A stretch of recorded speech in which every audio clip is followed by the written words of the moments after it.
Good morning, church. I hope you're doing well this morning. As we begin a new week in the year of the Word, as we continue reading through the Gospels and reading about the life of Jesus, if you reflect back over the past few weeks, we've been looking at different miracles Jesus performed. We've seen him cast out demons. We've seen him walk on the water. We've even seen him do some other type of miracles where he fed 5,000 men plus their wives and children with just a little bit of fish and a little bit of bread. I mean, we've seen Jesus do tons of things that only God himself could do. And we've seen a lot of opposition to this. We've seen the Pharisees question him and condemn him. And today, we see a little bit more of that. So our reading for this Monday morning is John chapter 9. And we're going to read the whole chapter of John 9. And in this chapter, we find the story of Jesus healing a blind man.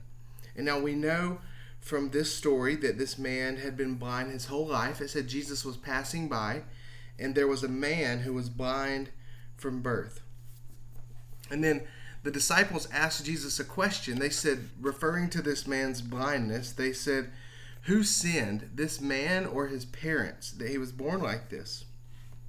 And Jesus responded by saying, "It was not that the man sinned or his parents, but that the works of God might be displayed in him."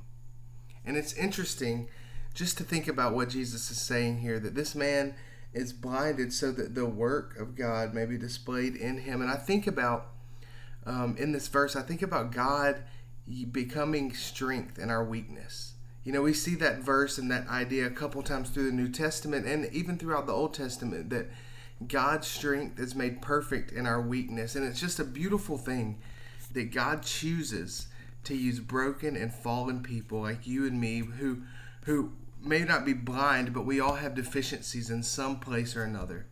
And God chooses to make us whole in him, and he chooses to glorify himself through us.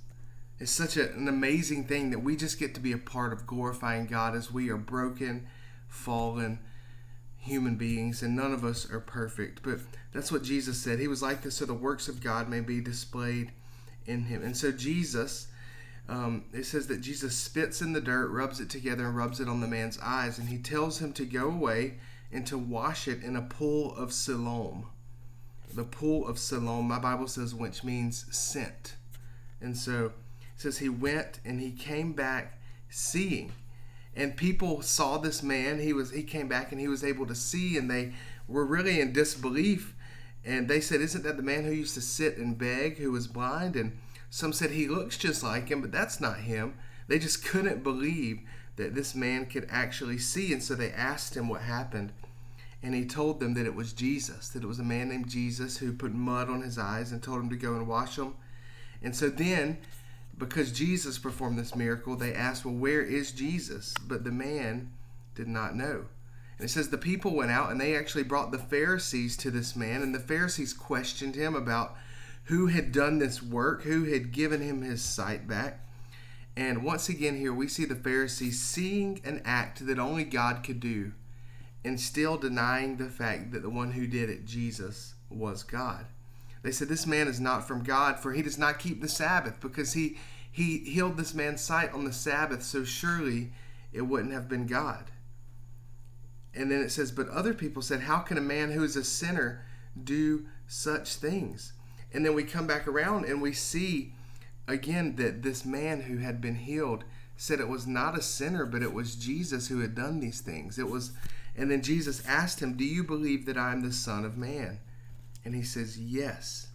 And so this man was questioned by people. He was doubted. They didn't believe that Jesus healed him because it was done on the Sabbath. The man told them to give the glory, or they told him to give glory to God because they knew the one who healed him was a sinner. And the man said that it was not a sinner, that it was Jesus. It was God who had healed him. And so this story goes on over and over again. He's questioned. The Pharisees even go and question the man's parents, and they didn't want to be responsible for this, and so they sent him back to the man. And it's just this big dialogue of back and forth between the Pharisees doubting Jesus and really probably ruining this guy's day after he's been able to see for the first time. But then at the end here, it says, Jesus heard that they had cast the man out. And having found him, he said, do you believe in the Son of Man? And he said, yes. And he said, who is he, sir, that I may believe in him? And Jesus said, you have seen him, and it is he who is speaking to you. And it says, the man recognized Jesus as the Lord, and he said, Lord, I believe. And he worshiped him. I think it's interesting in this that the man, as soon as he recognizes who Jesus is, that he worshiped him.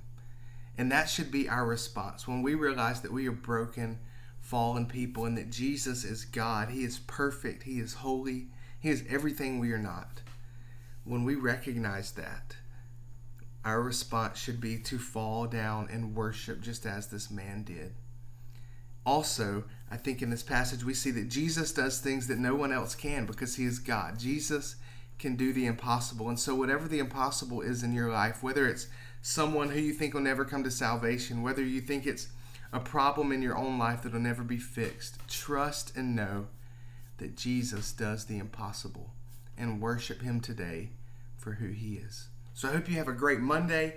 Hope your week gets off to a great start, and I look forward to being with you again tomorrow morning.